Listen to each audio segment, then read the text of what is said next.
que es la clásica, y la otra forma que es una considerada como atípica, ¿verdad? La enfermedad, algo que, pues ahí lo detallaremos un poquito más adelante, pero algo que es difícil, ¿verdad? Y por lo cual tampoco es tan fácil el poder controlarla, es que es una enfermedad con periodos de incubación demasiado largos, ¿verdad? Así exagerado, incluso hablando de años, ¿sí? Que empieza para que el animal empiece o se dé la manifestación de signos, ¿verdad? Entonces, por eso en cierto punto también es difícil el poderla identificar, ¿verdad? Pero dentro de las enfermedades, ¿verdad? O lo que podemos mencionar de las características de cada una de ellas, pues la clásica es la que se considera que es zoonótica, ¿verdad? Por lo del vínculo con esta enfermedad que les dije, ¿verdad? Que como les digo, Pinky Promise que buscaré el nombre y se los mandaré para que lo puedan leer, ¿verdad? No hay como un mecanismo de control de la enfermedad como tal, ¿verdad? Es decir, no hay tratamiento, no hay vacuna, ¿verdad? Sino que simplemente va muy enfocada en la prevención de la enfermedad como tal, ¿verdad? Para que no se llegue a manifestar en los animales de nuestro hato, ¿sí? Bueno, entonces, para empezar, ¿verdad? La parte de lo que corresponde a la enfermedad, la presentación clásica, ¿verdad? Esta es como la que puede darse por la transmisión o la transmisión se da por el consumo de piensos contaminados. En el caso de piensos, recuérdense que nos referimos a alimentos concentrados, ¿verdad? Y el mayor problema, si lo quisiéramos ver así, acá no es tanto dentro de las marcas comerciales, porque ellos sí usan materia prima certificada, sino que a los alimentos que podemos nosotros fabricar dentro de las distintas fincas o en determinado momento, pues también nadie está libre de eso, ¿verdad? Ustedes utilizar eh, algún alimento comercial que venga contaminado con el prion, ¿verdad? En el caso de lo que es la clásica, pues podemos ver disminución de casos si nosotros pues utilizamos productos adecuados, ¿verdad?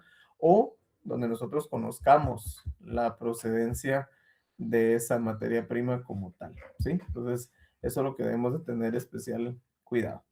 En el caso de las medidas de control, en el caso de la presentación clásica, pues esta es controlar, ¿verdad? Valga la redundancia, o tener mayor cuidado con la materia prima con la que elaboramos nuestros concentrados, ¿verdad? Porque ahí, como les digo, es donde viene la presencia del prion, porque los animales que llegan a morir o tienden a presentar esta enfermedad suele darse, ¿verdad? De que muchas veces los utilizan como fuentes, ¿verdad? Para hacer alimentos, entiéndase las harinas, ¿verdad?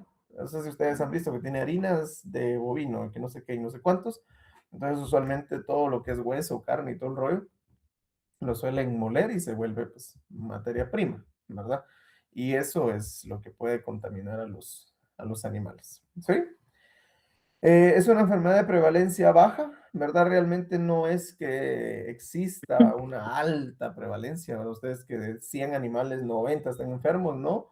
Incluso los reportes oficiales, ¿verdad? Ante OMSA de encefalopatía subiforme bovina son tal vez uno en 1 millón, por ejemplo, ¿verdad? O sea, es una prevalencia extremadamente baja, ¿sí? No es que tengamos animales con este tipo de enfermedad, ¿sí? Va. La encefalopatía es por bovina en su presentación atípica, ¿verdad?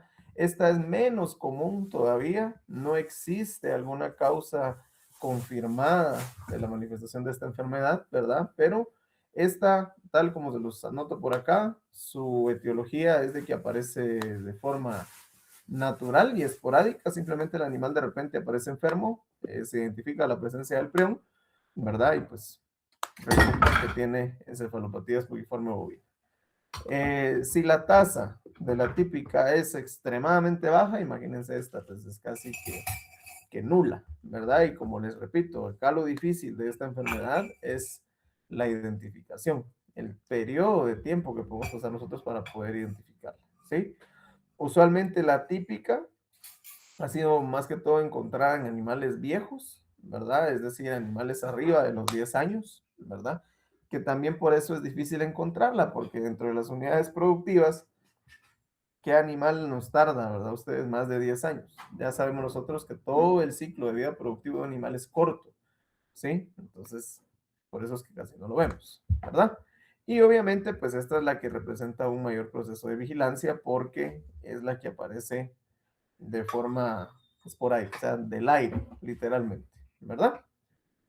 La transmisión, específicamente de la forma típica de la enfermedad como tal, es el consumo de piensos contaminados, ya les dije por qué, ¿verdad?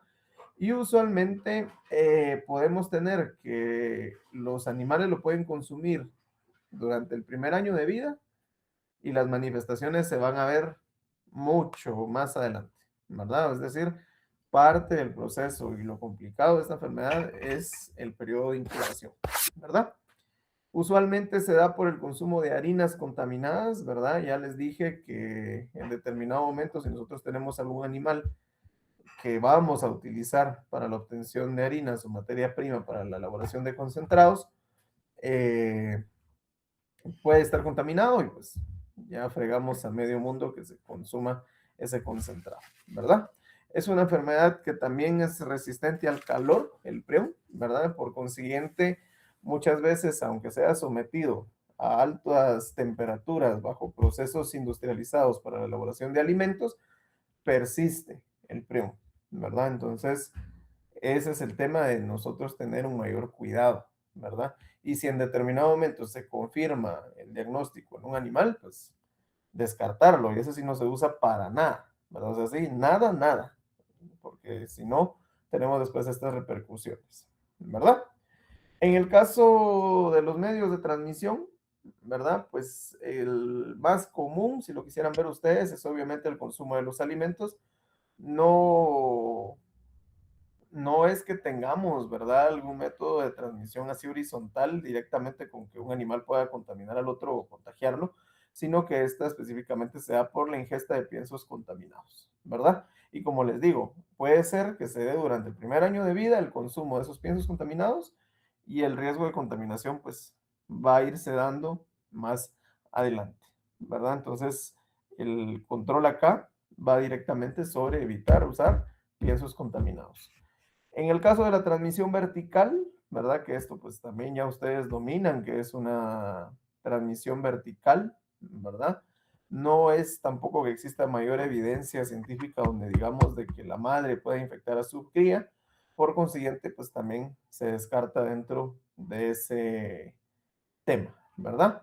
En base a la importancia, pues por los temas de salud pública, que sería el contagio directo con el caso del humano, esto se da también por el consumo de productos de origen animal enfermo, ¿verdad? Es decir, si el humano llega a consumir carne, leche, ¿verdad? O cualquier cosa de algún animal enfermo, puede contraer la enfermedad, ¿verdad? Entonces, mucho ojo con eso también y como les digo, pues, prácticamente tendríamos que la vía de ingreso es laboral, ¿verdad? De ahí no tenemos otra vía de transmisión, ¿verdad? Doctor, ¿Más? disculpe, disculpe. Entonces, o sea, si una vaca está enferma, no puede contagiar a su bebé. No, no, no, no, no existe vía de transmisión Entonces, vertical. podría comer normalmente. Ajá, y no, y la otra parte que es aquí, como les digo, que vamos a entrar ahorita a lo de los humanos, pues básicamente es por consumir los alimentos contaminados, ¿no? Carne, leche, huesos. Y lo malo es que tenemos esta parte, cuando hablamos de signos clínicos, el periodo de incubación. El periodo de incubación de la enfermedad puede ir desde los 2 años hasta 10 años o más, ¿verdad? Es decir, que el animal podemos llevar nosotros a rastro, supuestamente un animal sano, y puede tener la enfermedad, ¿verdad? Eh, Eso es lo difícil o lo complicado. Y aparte de, si hablamos o nos referimos dentro del tema del periodo de incubación, ¿verdad? Imagínense ustedes que ese animal tenga un periodo de incubación de 10 años, repetimos lo mismo en las manifestaciones de la enfermedad, ¿no? Entre una típica y una atípica. Que el animal, ¿verdad? Dentro de su ciclo de vida productivo, no lo tenemos 10 años dentro de la finca. Entonces es probable que ese animal nosotros lo podamos tener enfermo, contrajo la enfermedad durante el primer año de vida y no manifestó el signo en ninguna etapa, ¿verdad?, del ciclo productivo, pero estaba enfermo. Entonces, Y ahí sí nos podemos contagiar. exactamente, porque el animal prácticamente se destaza, ponle a los 6 años y se hace su procedimiento normal, ¿verdad? O sea, la carne se consume, el hueso lo pueden utilizar para elaboración de harinas y así va el prión, ¿verdad? Prevaleciendo por los siglos de los siglos, dijo aquel. Sí, entonces ahí. Doctor, Ujú. doctor, disculpe, pero si no hay transmisión vertical al momento de, si la leche está contaminada cuando el ternero se amamante, se va a contagiar, ¿no? Sí, también se contagiaría al consumir la leche de la mamá. Sí. O sea, Y la única vía en la que no, la madre no lo contagia es transplacentaria, entonces. exactamente, directamente sobre al nivel de la preñez, por así decirlo. Pero en lactancia sí lo puede contaminar, ¿verdad? Si la mamá lo tuviera. Yo les digo, por eso la enfermedad es difícil el poder controlarla. En ese sentido, si llegara a aparecer, ¿verdad?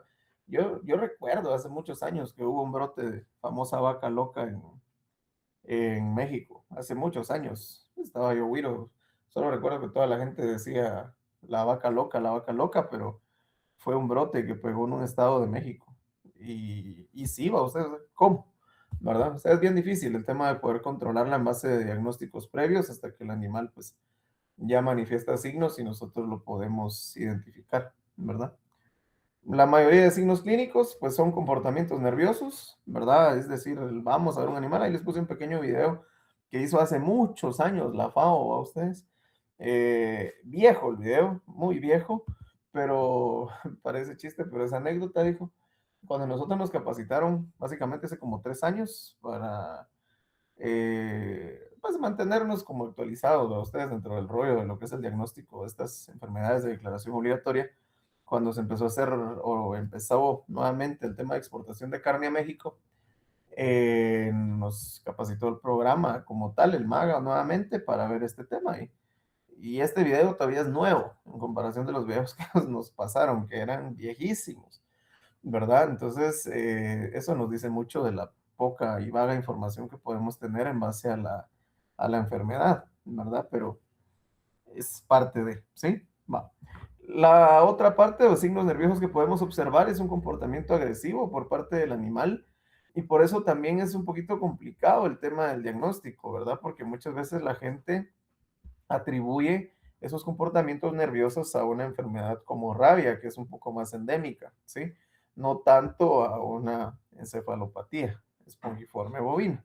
Entonces, sí es como difícil, ¿verdad? El tema del diagnóstico, porque pues, no lo vamos a ver siempre o va a ser nuestra primera opción.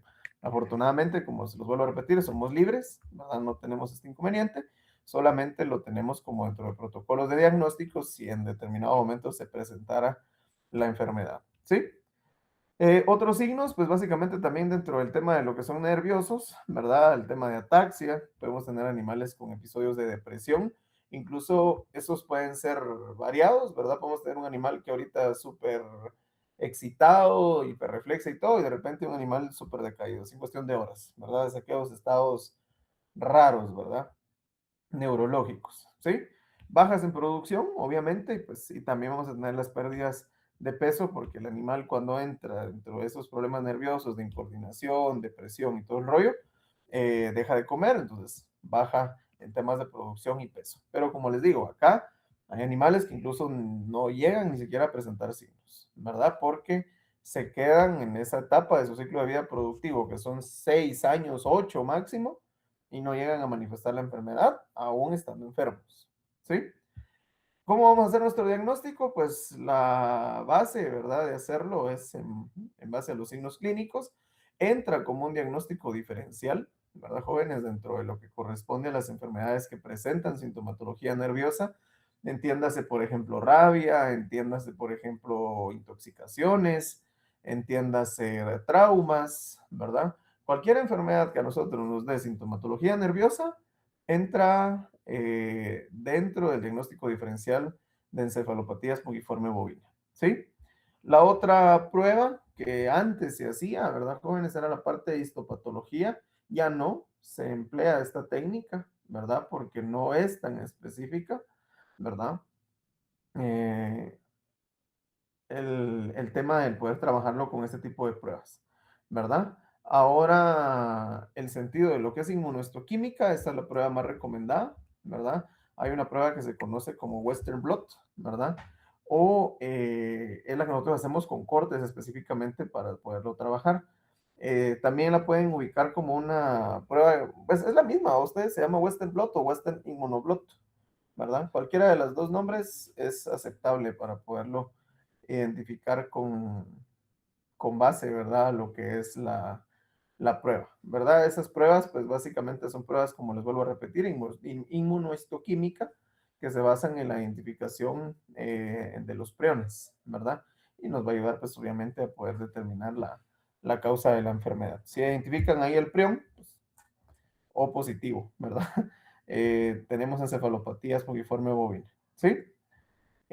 Ahora, en temas de control y prevención, ¿verdad? Para que la enfermedad pues no se manifieste, la parte del tema que corresponde a las enfermedades neurológicas, ¿verdad? Como les digo, siempre considerar los diagnósticos diferenciales que podemos tener en nuestro medio, principalmente aquellos que son endémicos, como rabia, ¿verdad? Entonces, saber hacer nosotros el diagnóstico diferencial adecuado.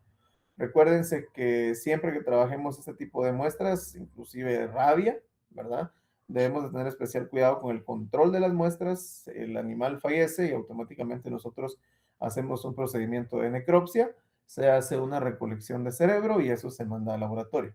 Ya en laboratorio, pues nos dirán ellos si es rabia o en determinado momento involucra hacer otro tipo de pruebas diagnósticas, ¿verdad? La importancia de tener nosotros protocolos, ¿verdad, jóvenes? Por ejemplo, ahorita, decir, ¿puedo pensar que puedo diagnosticar EEB? Pues sí, existe el protocolo. Que lo tenga, esos son otros 20, ¿verdad? Por ejemplo, otra enfermedad que les puedo dar para que piensen de forma parecida o simultánea, el tema de fiebre aftosa. Afortunadamente nosotros no lo tenemos, pero sí tenemos diagnóstico diferencial de fiebre aftosa, que es estomatitis vesicular, porque las lesiones son muy parecidas. Actualmente nosotros contamos a nivel nacional con diagnóstico de estomatitis vesicular. Entonces, ¿cuál es el procedimiento correcto de lo que deberíamos de hacer como veterinarios? Cada vez que nosotros tengamos enfermedades como estomatitis vesicular, ¿verdad? Tengamos ese tipo de lesiones, deberíamos de tomar muestra y mandarla al laboratorio. Aunque nosotros seamos libres de aftosa, pero ¿quién nos garantiza que seguimos manteniendo ese estatus libre, ¿verdad? Que es muy parecido a lo que hablaremos ahorita en aves, ¿verdad? Nosotros tenemos que hacer ese método de vigilancia epidemiológica activa para mantenernos en constante control, ¿verdad? Y saber que seguimos siendo libres. Esa es la importancia a nivel nacional de tener diagnósticos o a nivel de laboratorio para las enfermedades que son nuestros diferenciales, ¿verdad? Es decir, yo voy a seguir confirmando, por ejemplo, que es estomatitis, no es aftosa, qué bueno, ¿verdad? Seguimos libres, eso es lo importante. En este caso es igual, por eso es la importancia o radica en que debemos tener el diagnóstico de encefalopatía, ¿verdad? Para poder decir nosotros seguimos libres, no está la enfermedad, ¿sí? Esa es la importancia. Bueno, otro método de prevención, pues obviamente es el control en transporte, específicamente de los animales, ¿verdad, jóvenes? Y si nos enfocamos más que todo al tema de las materias primas, ¿verdad? Es decir, tener control específico sobre el cuidado de lo que utilizamos para la elaboración de nuestros piensos, ¿verdad? El tema de rifle sanitario, pues obviamente algún animal que parezca enfermo con este tipo de signos, pues básicamente descartado, ¿verdad? No lo podemos tener ahí, ¿verdad? Que pueda funcionar como fuente de infección. E igual, ¿verdad? Ustedes cuando es este tipo de enfermedades, usualmente, por ejemplo, es rabia, pues el animal tampoco es que vaya a quedar vivo, ¿verdad? O sea, el animal usualmente con signos nerviosos se muere, ¿sí? A menos de que sea alguna intoxicación, pero esos son otros 20 límites. El uso de materias primas, pues definitivamente, ¿verdad? Saber la procedencia, que sea la adecuada o que venga de animales, pues obviamente que sean libres, ¿sí? Bueno, entonces les voy a poner este pequeño video. Como les digo, este fue un video hecho por la FAO hace muchos años, ¿verdad? Pero que nos refleja la evaluación que se hace ante un animal sugerente a tener EB y los signos que va a manifestar, como los que tiene el animal que evalúan en el video. Entonces, veamos el video y después platicamos.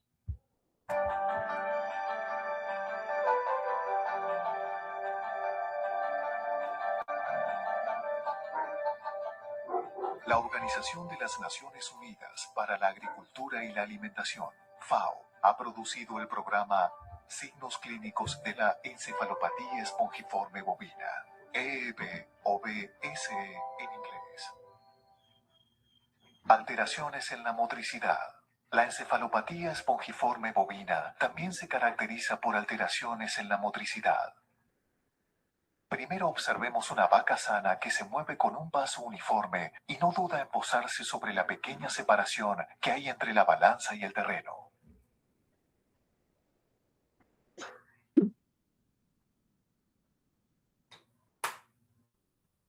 Las vacas afectadas por encefalopatía espongiforme bovina pueden tener una motricidad anormal de gravedad variable. Esta vaca enferma de EEB tiene su motricidad moderadamente alterada. Camina un poco rígida, da un pequeño salto y se balancea levemente en las extremidades traseras. Esta otra vaca tiene una alteración motriz mucho más acentuada que se caracteriza por un vaivén.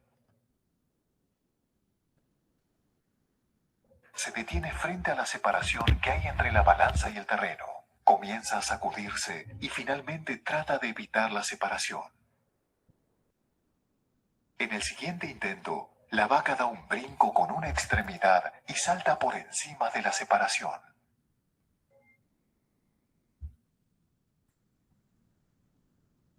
Esta otra vaca tiene hipermetría severa en las extremidades traseras, la que se alza notablemente en cada paso, parecido a lo que se ve en los caballos tirados por correas.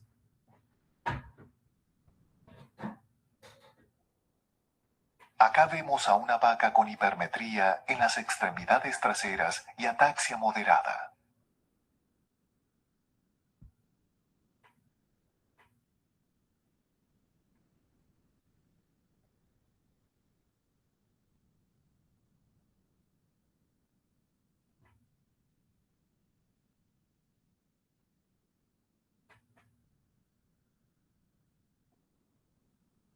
Las alteraciones en la motricidad suelen ser más obvias cuando el animal se desplaza libremente. Esta vaca padece de ataxia severa generalizada. Se balancea, se tambalea y colapsa en las patas traseras.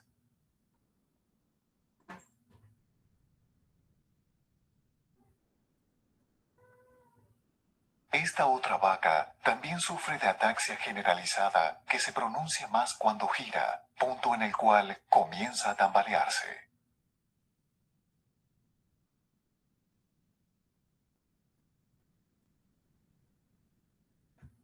Signos clínicos en una vaca.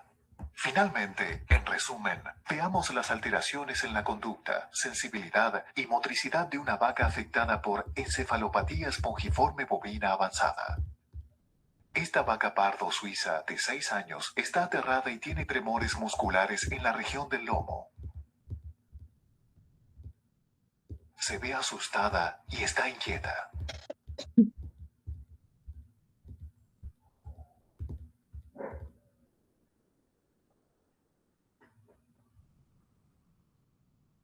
La vaca está extremadamente sensible a la manipulación en las zonas del cráneo, el cuello y la cabeza.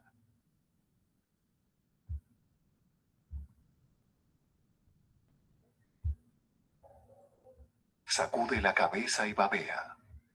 También se lame la nariz. Sus reacciones se acentúan más al tocarla con un lápiz.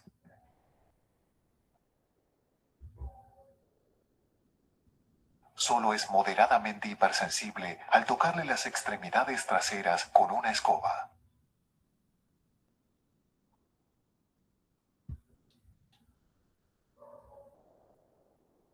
La prueba del sonido hace que se aleje. El aumento de su excitación produce convulsiones musculares y mucha salivación.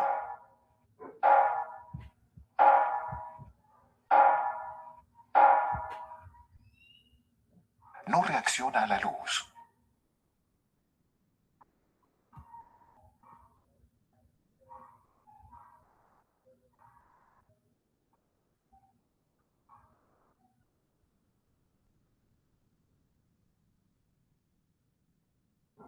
Al ser guiada, salta por encima de la separación de la balanza.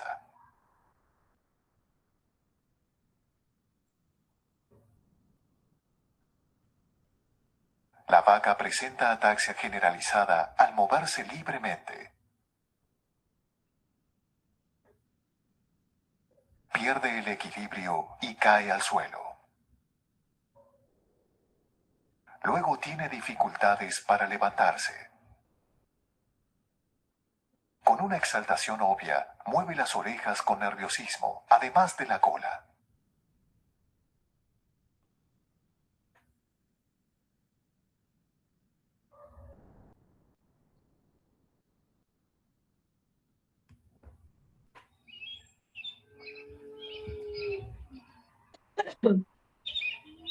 La mayoría de las vacas afectadas por EEB, encefalopatía espongiforme bovina, tiene alteraciones en su conducta, sensibilidad y motricidad.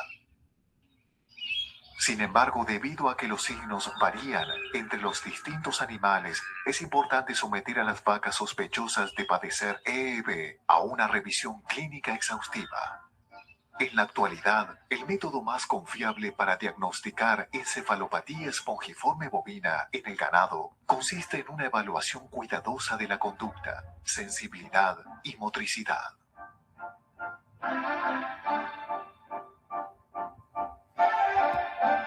Este documental es una adaptación para América Latina producido en 1997 por la Universidad de Zúrich, Suiza.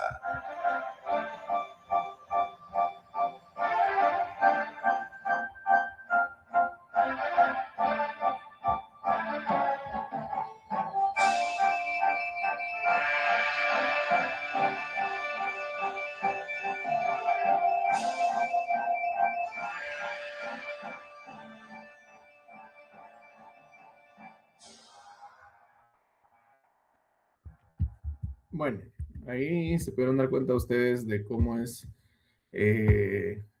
lo que podemos apreciar. Ahora bien, si se dan cuenta, dentro de la enfermedad como tal, ¿cuál sería nuestro primer diagnóstico diferencial? Si lo vemos así, desapasionadamente. ¿A alguien se le ocurre?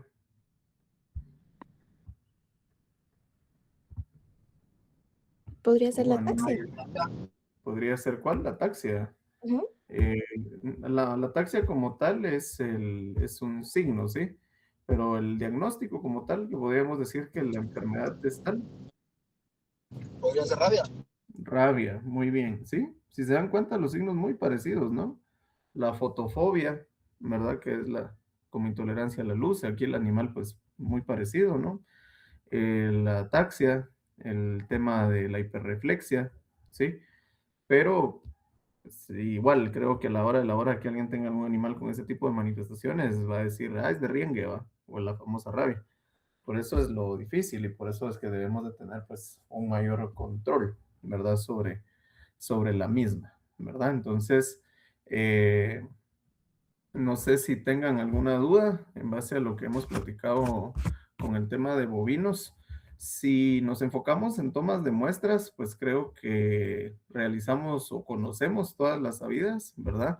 Eses incluso tuvieron alguna de la experiencia de poderlo hacer, ¿verdad? De tomar la muestra directamente del recto del bovino, ¿verdad? Que es ponerse un guante o una bolsa y ahí pues tomar la muestra.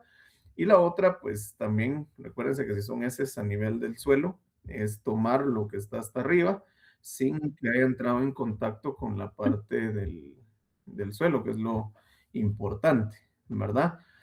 Otra muestra, pues pudiera ser orina, ¿verdad? Que en determinado momento se necesite. Lo mejor es recolección directa. En el caso de hembras, pues es un poquito más fácil, ¿verdad? El tema del masaje o la fricción en la parte perianal, ¿verdad? Perdón, en la parte inferior, ¿verdad? Donde, bueno, sí, prácticamente se podría decir que sí es la región perianal, porque es el espacio entre el ano y la vulva, ¿verdad? Y se hace un movimiento de fricción y eso estimula a que la hembra, pues, pueda orinar y ahí se puede recolectar la muestra. De ahí la otra sería el tema de muestras de sangre, ¿verdad? Que eso pues ya sabemos dónde.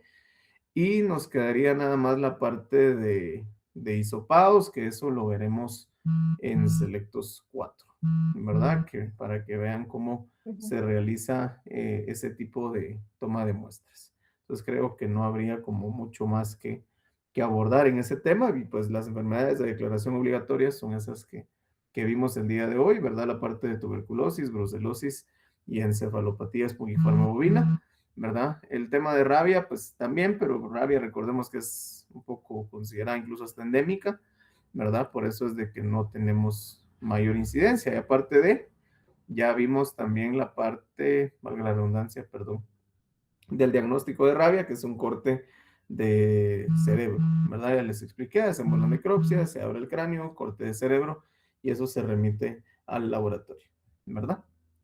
Entonces, ¿dudas de bovinos, jóvenes? Hablen ahora o caigan para siempre, antes de pasar al otro tema.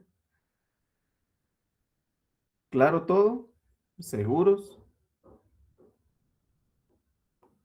No quiero que después me vayan a decir, no lo vimos, no entendí.